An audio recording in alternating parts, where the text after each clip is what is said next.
Yeah, my name is Cade Smith. I'm the Director of Athletics here at UAH. I've been in this role now since I became the interim in 2019 and took the permanent job in 2020, right there during COVID. So I've been at UAH since 2013. I was a volleyball coach before I got into administration, and so now I'm on the other side, the dark side of the athletic department, I guess. So, but things are good. Proud to be here. It's a good institution, a good place to work. And you said a medium size or medium to large D2 school, is that correct? Yeah, for D2 specifically, it would be a large school. There are not a small percentage of Division II institutions that have 10,000 or more students. But when you compare it to just institutions as a whole, then it would be more medium. So we're on the larger side in Division II for sure. Okay. Can you tell us a little bit? You don't have to go into any more detail than you want, but can you tell us a little bit about your current setup for your production, video, audio, etc.? Sure, I'll do it to the best of my knowledge. This is not my forte, but I think I've got some answers for you here. So basically, we have two venues. We have our gymnasium for our basketball teams and our volleyball team, and then out at what we call Charger Park, all of our outdoor sports compete out there. So in the gym, it's a three camera setup. We have the huddle focus camera, the auto tracking camera that kind of follows the game. We have a floor camera. Then we have another camera that's up on the balcony. So a 3-camera setup in there. For basketball, we do play-by-play through our local radio station. So we have an ESPN affiliate here. Same guy that's done play-by-play for 20 years does that. So we feed that into our stream. That works pretty well for us. For volleyball, we are currently not doing much play-by-play unless we're hosting a conference event. In fact, right now, if we host a conference event, I'm probably the play-by-play since I know a little bit about volleyball. At our outdoor facilities, which is baseball and softball, they have their own field. Soccer and lacrosse, they share a game field. Each one of those right now are 1-camera setups. No audio other than maybe a shotgun mic or something onto a camera that picks up a little bit of crowd noise, a little bit of sounds of the game. And so that is definitely an area that's got to improve. So we're probably a little bit ahead of the curve for our level for basketball setup.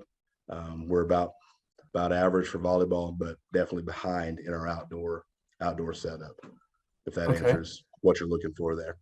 That sounds great. So are you streaming as far as just the video, are you streaming, showing it live elsewhere within the campus, both, all? How are you handling that? Yeah, so during basketball and volleyball, that is streamed and shown within the venue, whether it be in the concession stand or a lobby or a hospitality room. All of our events are streamed. We use YouTube. Most of our conference probably uses YouTube. That's where we are right now. So the answer to your question is both for indoor, but just streamed as far as outdoor. No live venue footage out there or anything like that. Okay. Are there any particular cameras that you're using that you're familiar with? Yeah, a little bit. Like I mentioned, we have the huddle focus camera in the gym. We're also they now have the outdoor version of that same camera that's currently being installed on our soccer lacrosse field. So that is one main camera. In the gym, we have a Sony, the hand cam that we use, and a Panasonic AVC we use on the floor. That Panasonic camera is also what we use. We have multiple of those. We use those at our outdoor venues as well. So I think that covers all the cameras that we have. They're at least one of those types anyway. Okay. And are you using like a switcher, or how do you get your production onto YouTube? Yeah, right now we're using Production Truck. So that's what we use, especially in the gym, doing that to multiple camera angles and then streaming that to YouTube. And we just do that on our Mac wherever that person sets up, right? So not necessarily a dedicated space other than just a table set up in a place in the gym or in the press box if we're out there at one of the outdoor venues. Okay. Speaking strictly from a video point of view, are there any particular challenges that you have faced or are facing? Yeah, so um, I'd say indoors, we do not have a lot of challenges. The multiple camera angles, everything works fairly seamlessly. Um, Outdoors, we have some issues. So it's kind of in a dead spot as far as the Wi-Fi signal that is out there. So we've tried various things working with our campus partners. We've gotten a little bit better.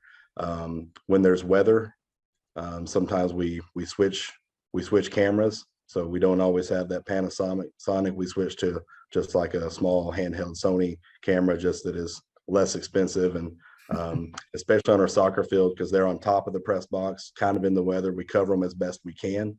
Um, the other restriction that we have out there is like on our baseball and softball fields, our current university policies are pretty restrictive on like wireless cameras between each other. If they're not hardwired, then they consider that to have some cybersecurity issues. And so they're not just allowing us to set up wireless cameras maybe in the outfield or something. We got to be able to run more fiber, more hardwire to get out there. So most of our stuff is probably infrastructure issues that are in our outdoor venues. Okay. And you're making progress on those? Yeah, our IT department on campus, it's really important to them. In fact, we've increased the strength of our signal out there a lot over the last couple of years. For me to even tell you what that means, what they've done, I don't know, but I know that it's been important to them working with our communication staff here. They're working to run some more fiber, especially as we install the additional focus camera out there on the soccer and lacrosse field. That's going to allow us to run some of that. And so that may be allowing us to add a couple more things to our other two fields while we're out there. So they've been really supportive. For a while, that was going to be kind of an expensive undertaking to add that, but things have gotten better. They figured out some things in their budget to be able to help as well. So, I just can't say enough about their help in that. It's really important, as you know, to have that support on campus, and they're there for us for sure. Okay. Uh, Switching gears a little bit to the audio side, are you strictly using the audio for your stream, or does it go into your PA system, or again, a combination of both? Yeah, nothing really goes into our PA system right now. For the radio broadcast that is streamed into our stream onto YouTube, they've got their whatever mixer they bring and they run it and stream it straight from there. But as far as anything with the public address going in there, you might hear some just from sounds of the game. If you happen to be right, probably not in basketball because play-by-play is going on, but you can hear a little bit on volleyball or during a soccer game. But no public address is going through the stream right now. Okay. And so are you providing your own mixer, or are you just using the streaming package and the radio people bring their own mixer in? Is that Yeah, they bring their own. I mean, we have our mixers that we use just for the PA mic and maybe music in the game. But nothing more more technically savvy than that. That's pretty much where we're at right now. okay? Are there any particular microphones that you are using or have found So useful? I mean, really on our PA, it's just a hardwire mic that's there. We have added a wireless. I think it's a Pro FX is one of our brands that they kind of have an MC during basketball this year that'll go around with a little bit of that, especially with promotions and things there. But I mean, that's really it. Our play-by-play guy for basketball just brings his own headset and everything that he uses, and so we're not providing that. But if we happen to host something, conference tournament, some championship or whatever, we're just using headsets and putting that in there. But I think that's basically all that's happening there on microphones. Okay. Uh, are there any specific audio challenges that you've had to deal with?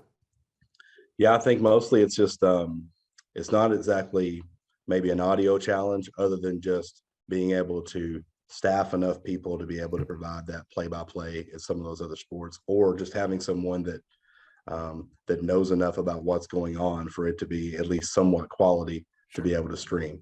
Sure. You kind of get in that question of, well, is it better just to have something even if it's bad, or should we wait until we've got something quality to put on there? And so my answer on that varies from day to day. But so mostly infrastructure, especially in our outdoor facilities on that, I think is that, and just staffing. We're growing a sports management program here. They're starting to get involved in our athletic programs. So we may have people that are more interested in that. We don't just have like a broadcast major here, the people that might be wanting to do that sort of thing. So we have to be a little bit creative with that, but something we're trying to figure out for sure. Okay. In your overall production, both audio and video and the overall package, are there any weaknesses that you still see that you want to address, or is it strictly staffing? Well, I mean, it is staffing. Also, just like in our outdoor facilities, just the fact that we've got one camera, we're not doing multi-angle out there. And in softball, if some annoying fan stands in front of the camera, we're those text messages during the middle of the game or whatever. So being able to do that a little bit more professionally is definitely it's a current weakness. Along with trying to set up the multiple angles and that our university will allow, but just trying to add cameras, add play-by-play out there. That is a current weakness. It is not all that exciting to just get on there and just watch and not hear any sounds of the game or a play-by-play. And I understand that. So that's something we're trying to address, but major weakness there for sure. Okay. So I typically ask what your perfect equipment setup would look like, but I'm sure you have a wide range of shopping items for that list. Yeah, it would be big. I think just to simplify that answer would just be able to have the capacity to have the multi-camera angle at all of our venues, quality play-by-play that works seamlessly with the stream and with the video, and being able to switch that. Adding that play-by-play in volleyball, which is probably next. Maybe a dedicated space for production, where it's not always in the weather or just at a table somewhere. Maybe something that's appropriate there. But within our budget, I know what perfect setup would look like. It's going to be a different answer for everyone, but that would take us a long way if we can get to that point. And that's kind of what we're working towards now. All right. Well, thanks so much for giving us a few minutes of your time. I think people will find these interesting, and I wish you good luck in filling in all those things that you want to improve in your production program.